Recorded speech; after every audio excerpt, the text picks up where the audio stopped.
encore. Ah, vous avez racheté d'autres bras depuis qu'on vous les a coupés. Avec Henri-Jean Servat, donc spécial. Vous aviez fait quoi, un doctorat sur Proust? Oui, la volupté de paraître chez Marcel Proust. Vous vous rendez compte? Ah non, mais c'est pas n'importe quoi. Hein. Ah non, dites donc, Henri-Jean Servat. Il s'occupe aussi d'autres choses, en l'occurrence, un petit génie de l'éclairage des temps modernes qui s'est exprimé au moment de la fête des Lumières, c'était à Lyon. Mais dans la lumière, tes yeux crient bien plus fort. Je t'aime, je t'aime, je t'aime, je t'aime. Mais dans la lumière.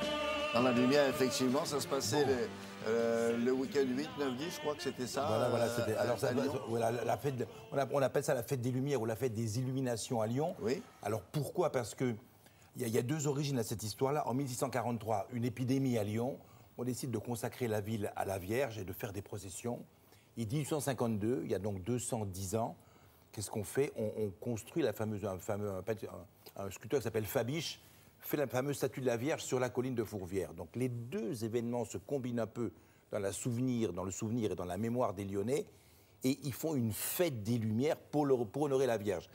À l'origine, c'est une fête catholique, mais il y a 3 millions à 4 millions de personnes dans les rues de Lyon qui viennent voir les lumières. Il y avait 65 endroits illuminés.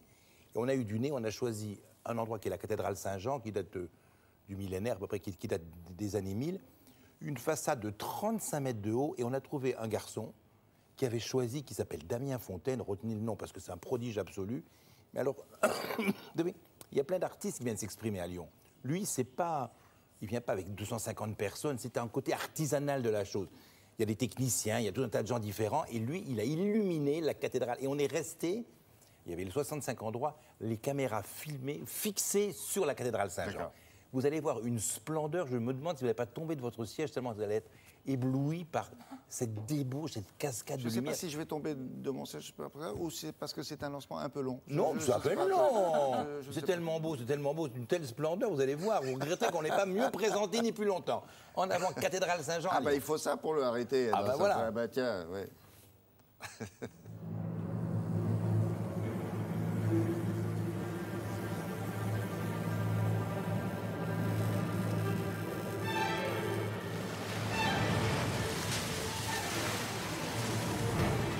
La cathédrale permet de jouer sur une dimension historique et patrimoniale forte.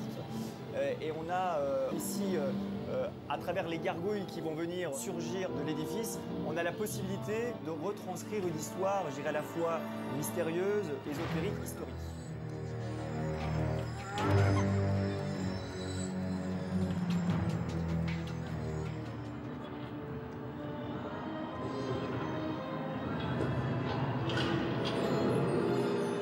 C'est un spectacle qui dure 12 minutes, qui s'appelle les Chrysalides de Saint-Jean. Alors Chrysalides, dans l'idée, c'est effectivement de donner à voir les transformations successives de la cathédrale.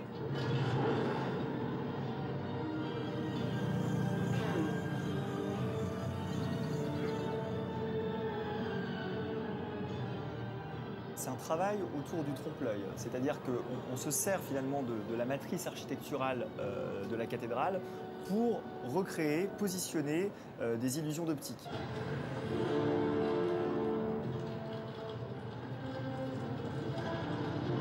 On est sur un monument, on va le retravailler sur informatique pour le redessiner, le redéfinir complètement en 3 dimensions, et c'est sur ce bâtiment en 3 dimensions que l'on va venir insérer des éléments en trompe-l'œil.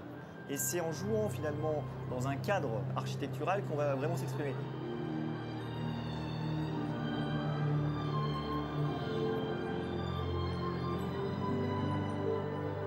On fait rejaillir à travers le spectacle un certain nombre de fragments de peinture, de vitraux, de boiseries, d'orfèvrerie. On les agrandit, on va venir étirer leur échelle. C'est ce qui va donner effectivement ce sentiment de voir apparaître tantôt des drapés, tantôt des compositions de vitraux complètement nouvelles.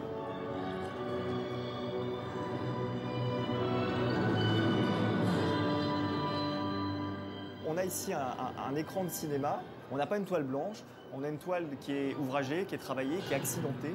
Et c'est tous ces accidents dans la toile qui vont permettre aux illusions de naître. la fête du 8 décembre. Ça permet de créer une vraie rencontre entre, d'un côté, les Lyonnais qui sont très attachés à cette tradition du 8 décembre, et de l'autre, des personnes qui viennent parfois même de très loin et qui vont découvrir ce 8 décembre à travers le regard des artistes extérieurs.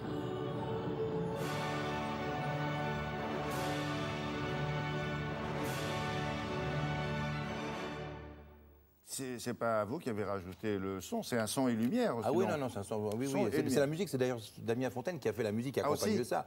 Et moi, c'est absolument. C'est magnifique ça. C'est d'une splendeur absolue. Pourquoi il ne fait pas ça dans les autres grandes villes de France, non? Mais il démarre sa carrière, enfin il a une petite carrière, quelques années devant lui, mais il va devenir. Vous savez, c'est aussi beau. Moi, j'ai vu il n'y a pas longtemps Sardou au Palais des Congrès, au Palais des Sports, pardon, à Bercy, avec des lumières de Rouvérolis qui étaient somptueuses, qui passe pour le plus grand éclaireur de spectacle au monde. C'est aussi, c'est du niveau de Rouvérolis. Et vous savez ce qu'il raconte pour clore? L'inspiration, moi, ça m'enchante.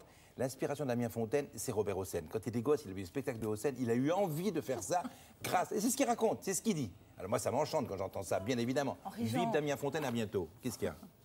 Je crois qu'ils veulent que tu t'arrêtes de parler. parler. Non, mais j'arrête de finir. Vous avez les clés du studio, on va lui laisser.